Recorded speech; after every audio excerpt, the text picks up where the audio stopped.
We're almost there. We're almost there. But this is that sort of like purgatory week, where it's like, what's going on, man? We got to wait 2 weeks for this thing. And you, as a player, as someone who's been to the Super Bowl, what's this time period like for a player when you don't have a normal off week? You got to wait 2 weeks. So what are the differences? What are the goods? What are the bads? Yeah, it's the time where you have that, you gotta get your life right. This is the week you gotta get your life Okay, right. This is why I say okay. that. It's you gotta get in front of your family members, you gotta let them know ahead of time, "Hey, here's the schedule. Whoever's gonna, get these tickets, let me know now. There's not gonna be no last minute changes. Who's gonna be coming, who's coming to the Super Bowl, who's not." Yeah. Like, we're getting that all done during this off week so that there are no distractions, once practice starts, and so the guys definitely have to make sure their families know exactly what's to be expected so that these guys can focus in. And like a player like myself, the same thing. There's going to be so much you could just tell like everybody's going to be like on their toes about everything, and every little Mhm. thing, for guys that like if you're coming to the meeting, and you were only 1 minute early to the meeting, even that will Mhm. be flagged, because they're going to want you locked in. You're not missing any meetings, you're not missing any workouts, you're making sure you're getting all your rehab. So you're doing everything possible to hit every box, to get every checklist done, so you can be prepared and focused for the game.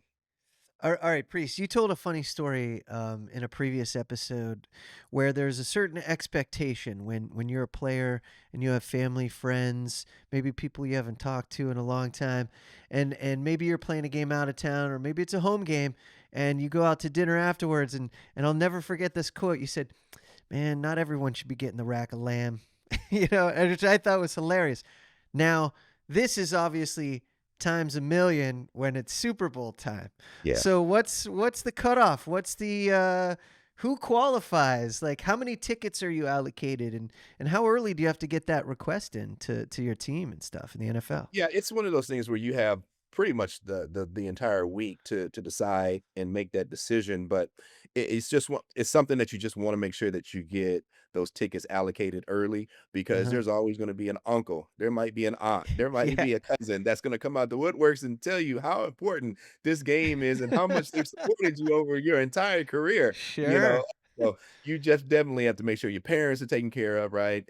Family, your immediate family is taken care of. And then, of course, you just got to be able to juggle the dice with everybody else. You could have some people saying, "Hey, I'll make sure you get there," but when the game comes on, you're gonna have to find a lounge or a restaurant to watch it in because these tickets are like $4,000, right? So Here's a list.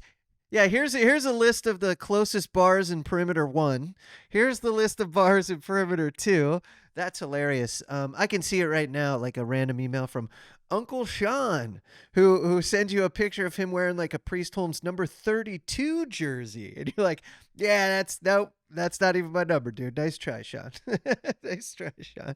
Well, it is an interesting time. There's a lot that goes into this preparation. Obviously, all the media coverage, the media from our side of the coin, we dig into every nook and cranny, trying to find different storylines, yeah. different hiccups, different questions to ask that you want to have answered, like stuff that no one cared about the entire year. But all of a sudden, you as a player, you're coming out of practice and you're like, what do you mean snap number 15 in game 3 on a rainy day and I slipped? Like, why are we talking about Yeah. this?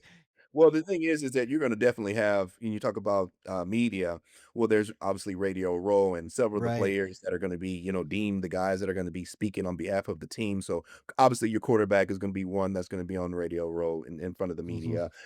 Your defensive captain, leader, leading Hmm. tackler, that MVP guy or, for us, that was Ray Lewis, obviously, would be in front of the mic, and so we had Shannon Sharp, and, of course, Shannon Sharp's a talker, man. He can talk and talk and talk, so any Sure. subject you throw at Shannon, yeah, he's got something to say about it. So, yeah, Shannon Sharp definitely was another one that we had in front of the camera and just representing our team as a whole. And of course, for us, we were all talking the same language, and that was winning the Super Bowl. We had been talking about that since the preseason and training camp. So it's one Hmm. of those things that kind of led up. And the same thing that is true with these two teams. I'm sure when you go back to ask them what were some of the sound bites that were spoken in the locker room early on before the season started, this is what they were talking about finishing strong and being obviously a contender in the Super Bowl. Well, speaking of sound bites early on, before the Super Bowl starts, was there anybody in your locker room when you were playing with the Ravens that almost let the cat out of the bag and tried to do the guarantee or the, we got this, no problem? And you're like, yo, tape him up. We don't want that getting out. Because obviously it's your goal, but that stays in the locker room as a team. But, when you got guys getting a little cocky and being like, yeah, we got this guaranteed. There's always one guy.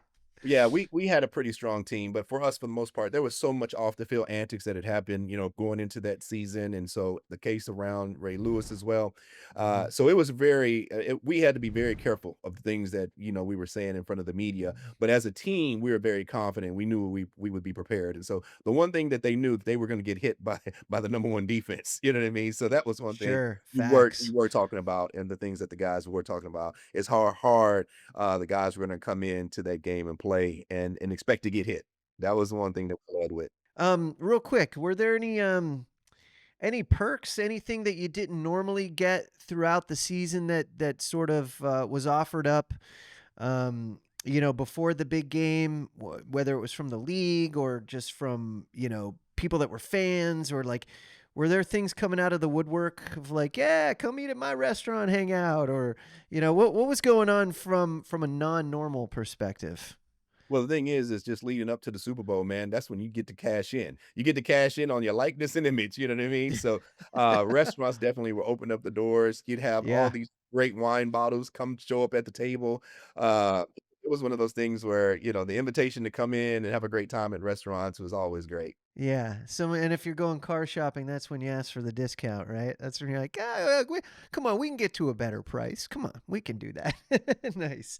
So negotiations are definitely strong. Very cool. Well, we're heading that direction, but this is that sort of purgatory week before we get into the real thick of it. So I thought we'd have a little fun today. With our Bet 365 segment, and we'll get there in just a minute. But we've got to talk about what happened in the conference championship games, both AFC and NFC. But Priest, I'm going to sidebar for a quick second here because I've never asked you this question in all the episodes we've done so far. Over this weekend, we had a big snowstorm here where I'm at in New York City, and people were just kind of locked in. We all hung out, just watched movies all day. And one day while I was cleaning, I just threw something on the TV in the background, and I was flipping through the channels, and Draft Day came on, and I'm like, Draft Day. This is we're deep in the playoffs here. What are we doing? This is like, this is a preseason movie. But it was on for whatever reason. I obviously instantly get hooked because it takes place, within the confines of the Cleveland Browns. Kevin Costner, one of our guests, Orlando Brown Jr.'s favorite, Jennifer Garner, stars in the movie.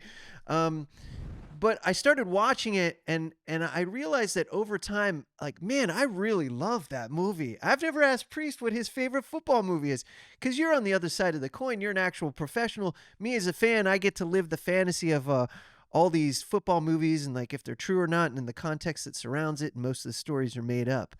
But what are like maybe your top three football movies all time? Like, do you have some? Are there go tos? Are there ones that are always on you never turn off? Well, yeah, well, before I get to my top 3, I can relate when Okay. you talk about the Wildcats. You also got, like, Draft Day. Those were pretty Hmm. exciting shows as well. But for me, there is definitely the ones that would hit at the very top of my list, Okay. And so those 3 would be Remember the Titans, Okay. Denzel Nice. Washington. Yep. That's gonna be the top of my list, right? There were so many messages and so much, Mm. the way a team had to come together. And so and especially the community that was divided had to come together. So a lot Mm. was said in that one. My number 2 is Jerry Maguire. Uh, Yeah. Let's he go. and Tom Cruise, man, show me the money, Show me the money. yeah, I've got a soundbite, and I think, season of 2003, before I was getting ready to sign an extension with the Chiefs, man, and they asked me, "Man, what is it gonna take for you to get on the field?" And I just said, "Show me the money," right? Did So, you? Oh, direct quote. Love it. yeah, yeah, so, yeah, definitely, that's one of my greatest quotes Yeah. as well, and then my number 3, is Jamie Foxx in Any Given Sunday. Ah, Oh, love it. Well, you can't go wrong with Jamie Foxx. What a yeah. talent.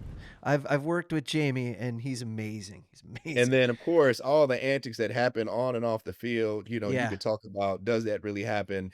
Some version of it definitely happens, in the sure. midst of a season for a team and definitely in the off season.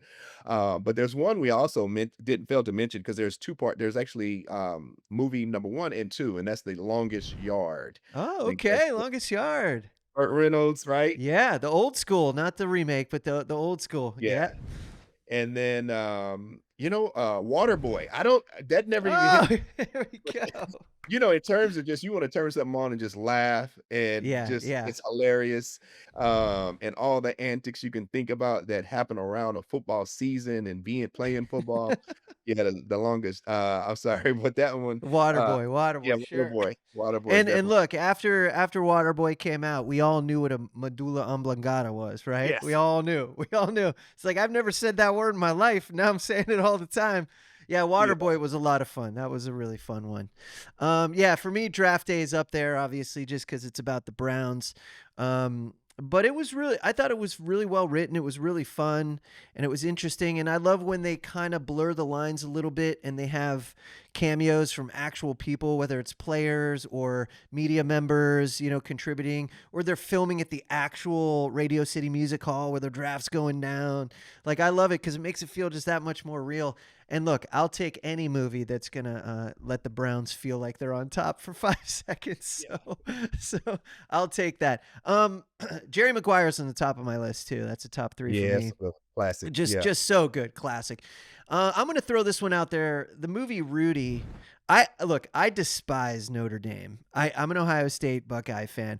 I don't like Notre Dame. A lot of my family went to Notre Dame, but I'm sorry, college team aside, whenever you watch that movie, man, I cry every time. I get choked up. Just that underdog story. There's something about that. For any athlete who has a dream or wants to touch Yes. something special, and it's like one play on special teams, and you're just, oh my god, Priest, man, I can't handle it. But Rudy's up there for me. Yeah, This is what I say about, Rudy, and there's 2 other movies that I could talk about as well. Let's yeah. see. There's Rudy, I believe was it Invincible? The Invincibles, the Mark Wahlberg one, Mark Philadelphia Wahlberg Eagles. movie, Yeah. right? And then my Shout out to last. Dove Davidoff, by the way. Great Yes, comedian, absolutely. awesome actor too. Yeah. And then my last one would be Friday Night Lights, and the reason Oh why I yeah. picked those 3 movies is because although they had an impact nationally, it really also is a certain pocket of the world, a certain Right. pocket Yeah. of the country, man, where that really resonates, like Friday Sure. Night Sure. Lights with Odessa Permian here in Texas, you know what I mean? Every high school team wanted to play Odessa Permian, and the only way you could get to state back in the '80s, '90s, you had to go through Odessa or Midland or Lubbock area. Uh huh. So, yeah, I like those movies, but again, I think there's a certain pocket and generation that those Yeah. really speak to as well. But great movies and great acting as Yeah. well. And Great Mark TV Wahlberg show. is he's another one of my Oh, he's actors a that. go-to actor for you? All right, Leo DiCaprio, Mark Wahlberg. Yeah, sure. Mark's been in so many great movies. Yeah, he has, yeah. All right, you threw out one comedy, and I'll close this portion of the convo up by throwing out another comedy. This is an honorable mention for me. I must have watched this movie 50 times as a kid. Did you ever see Necessary Roughness Yeah, with absolutely. Sinbad in there, man? Dude, I love that movie because I was raised on comedies. My dad was a goofball. We watched those movies all day, every day. But something about Necessary Roughness, it was one of the few movies I actually saw in the theater more than once. Like I went back, and there'd be nobody in the theater but my friend Scott. Oh, shout out to Scott Hanton. I haven't thought of Scott in a long time. We went and saw it in the movie theater like 2 or 3 times, and we were the only dudes in there, man. And we were just yelling, laughing, screaming out the lines, man. It's so fun. That was a funny movie, man. Well, if you're going necessary roughness, man, you got to remember replacements. Oh yeah, Replacements is another replacements. one. Sure, sure. Well, what was based where the whole team walks out and, Yep. you have guys coming off of the street and they're trying to throw the ball, kick the ball, catch the ball. And it's just like, you're looking at the athleticism of them. You're just like, oh my goodness, how Yeah, is this this going to ain't work? gonna work out. This ain't gonna work. Yes. Was that Keanu Reeves? Was Keanu replacements Keanu Reeves. Reeves? Yeah. Yeah, Keanu Yeah, I Reeves. remember that. Super fun.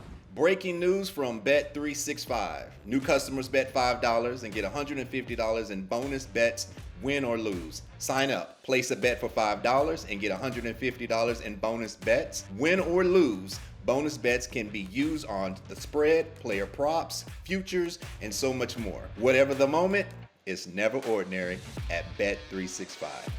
Hey, do you have a gambling problem? Call or text 1-800-GAMBLER in Arizona, Colorado, Illinois, Indiana, Kansas, Kentucky, Louisiana, Maryland, North Carolina, New Jersey, Ohio, Pennsylvania, Tennessee, and Virginia. Or 1-800-BETS-OFF in Iowa. 21 plus only, 18 plus in Kentucky. Please gamble responsibly. Must be present in Arizona, Colorado, Iowa, Illinois, Indiana, Kansas, Kentucky, and select parishes in Louisiana, Maryland, North Carolina, New Jersey, Ohio, Pennsylvania, Tennessee, and Virginia. $10 minimum deposit required. Terms and conditions apply. In-app only.